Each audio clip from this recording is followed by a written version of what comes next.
Hi friends, welcome to Shalini's kitchen. இன்னைக்கு சூப்பரான ரெசிபியோட வந்திருக்கேன். நம்ம பெங்களூர் சைட் பண்ணுற பிசிபேலை பார்த்தாங்க. இது ஒன்றும் இல்லை, நம்ம அரிசி பருப்பு சாதம் பண்ணுறோம் இல்லையா, சேம் அதே மெத்தட் தான். கொஞ்சம் இன்க்ரீடியன்ட்ஸ் மாறி இருக்குங்க. ரெசிபி எப்படி பண்ணுறதுன்னு சொல்லி பார்க்கலாம் வாங்க. ஃபர்ஸ்ட் கடாயில் ஆயில் ஊற்றிட்டு கடலைப்பருப்பு கடுகு போட்டுக்கலாம். அப்புறம் 1 கப் வெங்காயம் எடுத்திருக்கேங்க. கொஞ்சமாக கருவேப்பிலை போட்டுக்கலாம்.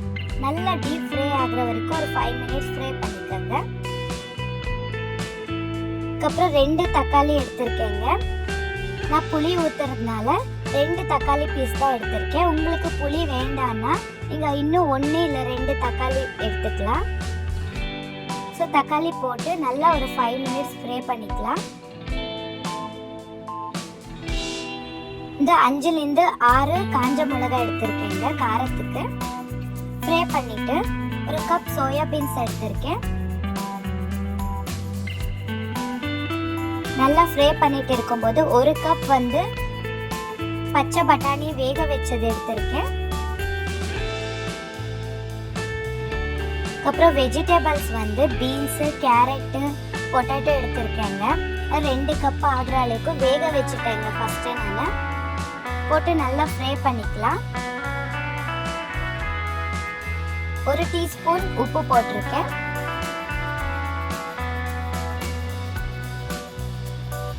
நல்லா ஃப்ரை பண்ணிக்கோங்க.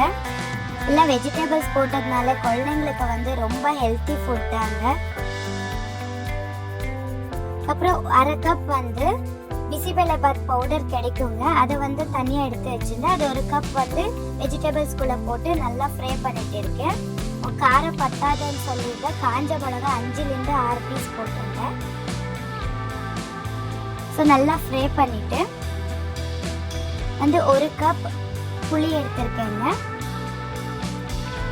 வெஜிடபிள்ஸ்குள்ளே புளி ஊற்றிட்டு நல்லா ஒரு 5 to 10 மினிட்ஸ் நல்லா ஃப்ரை பண்ணிக்கலாம்.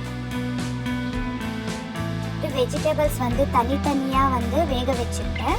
சில பேர் அரிசி பருப்பு போட்டு வேக வைக்கும் போதே அதிலேயே போட்டு வேக வச்சிடுவாங்க. ஒரே வேலையாக முடிஞ்சிடும். நான் தனித்தனியாக வேக வச்சிருக்கேன். தோரா தால் ரைஸ் 2 போட்டு நல்லா 5 விசில் வர வரைக்கும் வேக வச்சுங்க.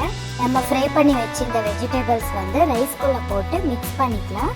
நல்லா ஒரு 5 மினிட்ஸ் மிக்ஸ் பண்ணும்போது பிசிபெல்லாபாத் ரெடி ஆயிடுச்சுங்க. ஸோ சூப்பரான ஹெல்த்தி ஃபுட். கொஞ்சமாக கொத்தமல்லி தூவிக்கலாம். இப்போ ரெடி ஆயிடுச்சு. எடுத்து கார பூந்தி போட்டு சாப்பிடலாம். பிசிபெல்லாபாத் ரெடி ஆயிடுச்சுங்க. Thank you friends.